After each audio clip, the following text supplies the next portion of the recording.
Hello again. How is the walking going? Were you able to read chapter 1, 2, and 3 of the Walk with Ease guidebook? Some participants make time to read their guidebook prior to walking. Others suggest reading at bedtime. The reading should only take about 30 minutes. Chapter 3 of the guidebook has important information about choosing the right shoes, socks, and clothes for walking that I will not be covering. So I encourage you to be sure to read this chapter and particularly review this section. Today, I'm going to cover a few key points in Chapter 3 of the Walk with Ease guidebook about planning a fit exercise program and developing a walking plan and diary. I'll cover other chapter content in later sessions. FIT stands for your exercise frequency, how often, intensity, how hard, time, duration, that is, how long, and type, what kind. These recommendations were designed by exercise experts from the American College of Sports Medicine to help people become fitter, healthier, and more pain-free. Frequency refers to how often you walk or do any other physical activity. New guidelines for people with arthritis recommend that you strive to do at least 30 minutes of walking or other moderate physical activity on 5 days a week. This is equal to 2.5 hours per week. Try to space your physical activity throughout the week. For example, if you're walking and exercising 4 days a week, you might schedule your walks for Monday, Wednesday, Friday, and the following Sunday, as pictured on the chart. If you walk 5 days per week, schedule a day off every 2 or 3 days. For example, you might walk Tuesday, Wednesday, Thursday, Saturday, and Sunday. Try to do your strengthening exercises on 2 days a week, and on days when you don't walk, continue to do your stretching exercises. Intensity refers to how much you're exerting yourself, that is, how hard you're working. The new guidelines for physical activity recommend exertion at low to moderate intensity. This means working hard enough to feel some changes in your body, such as an increased breathing rate, heart rate, or muscle use, but not so hard that you become out of breath or feel that it's hard to keep up.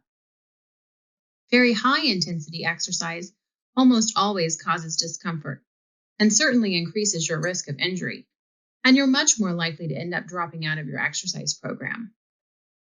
Measuring your intensity as you exercise helps you monitor yourself for safety so that you don't overdo it. Chapter 5 provides some techniques for measuring your intensity that I'll talk about next week in session 6. In the meantime, I'll explain the talk test. The talk test is a quick, informal way to make sure you are not overdoing it. Simply talk out loud to yourself or to another person, sing or recite a verse of a poem or a song lyric while you walk. Low or moderate intensity exertion allows you to speak comfortably without huffing and puffing or being out of breath. If you can't carry on a conversation or sing because you're short of breath or breathing too heavily, you're working too hard. Slow down. Time refers to how many minutes you spend walking or doing other physical activity. The new guidelines recommend at least 30 minutes of cardiovascular exercise 5 times a week. That's only 150 minutes, or 2.5 hours of physical activity out of an entire week. Here's a very important tip about your walking time. If walking for 30 minutes at a time is too much for you, you could walk 15 minutes twice a day, or even 10 minutes 3 times a day. As a long-term goal, this walking program will help you build up to at least 30 minutes a session for at least 3 days a week. However, if pain is a problem, it's okay to stay with shorter segments. Different types of physical activities that work different muscle groups contribute to a well-rounded exercise program and overall fitness. The Walk with Ease program includes flexibility, strengthening, and cardiovascular exercises.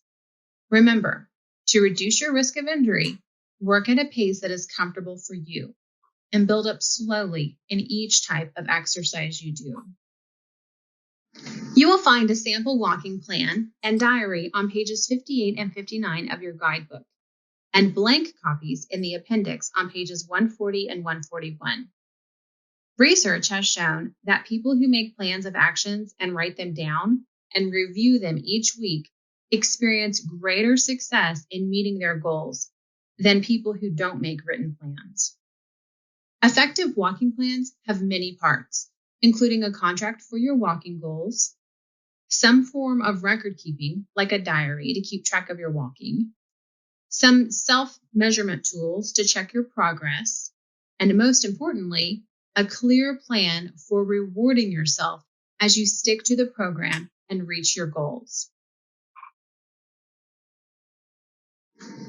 There are recommended steps to follow when making a walking plan.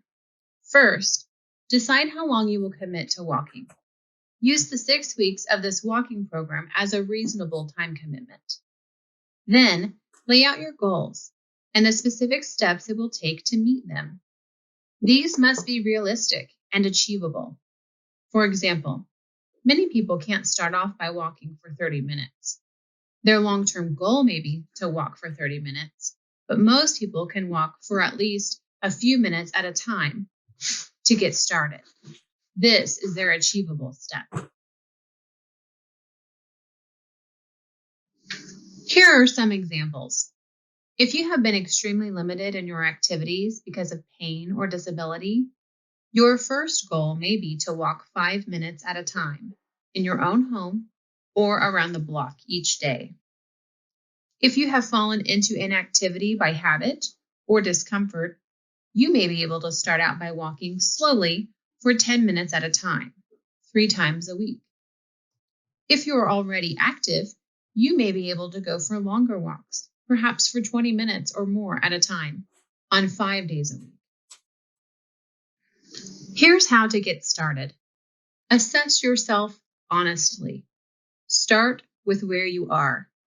You may be able to start by walking 10 or 15 minutes at a time, 3 days a week, or you may be able to start by walking 5 minutes around your house.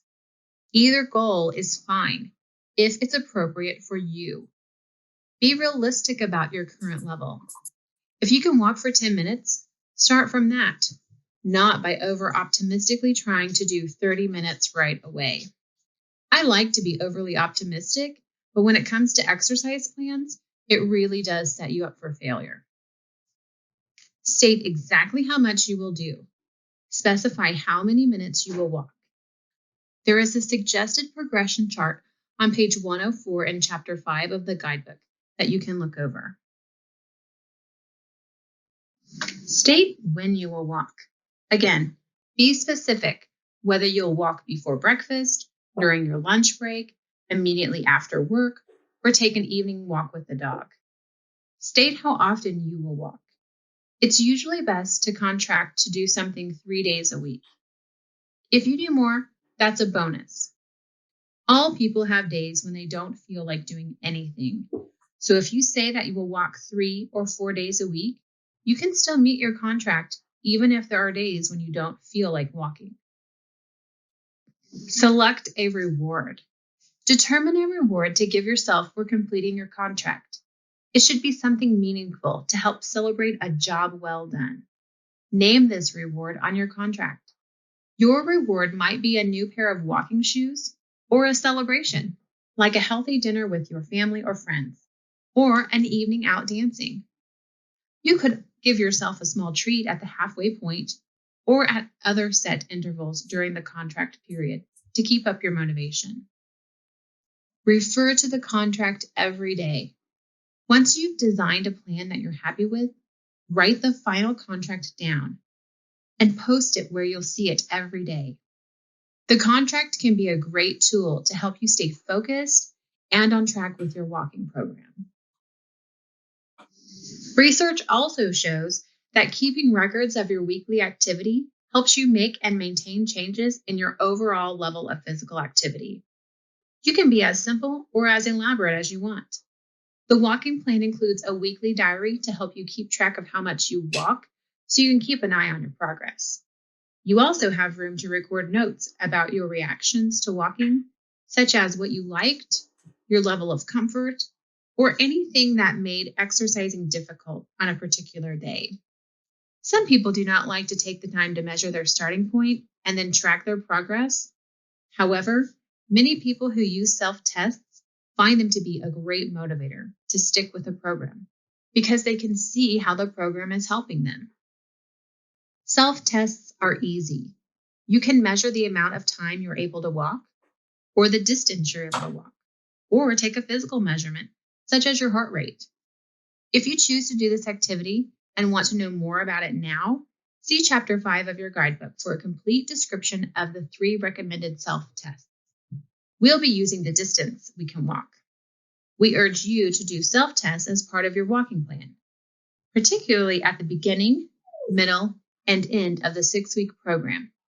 Record the date and results in your Walk with Ease walking diary found in Appendix A of your guidebook. Your walking plan needs attention each week. At the end of each week, take stock of how well your program is working. For example, are you feeling less fatigued? Are you enjoying yourself more? If you're having difficulty accomplishing your goal, this is a good time to use consultants, like friends, family, your Walk with Ease leader, other exercise leaders, or healthcare practitioners to help you accomplish your goal. They may be able to help you with making modifications to your plan. You may decide to change the place or time you exercise, your exercise partners and routes, your pain management strategies, or other things that will make your program more enjoyable and successful. At the end of your 6-week contract period, you'll have the opportunity to assess your progress and contract for another few weeks based on your new or continuing goals. Read Chapter 3 if you haven't already. This chapter includes important material on having the right shoes, socks, and clothing for walking that I haven't covered. Please also read Chapter 4 in preparation for the next session. Keep walking and working toward those goals.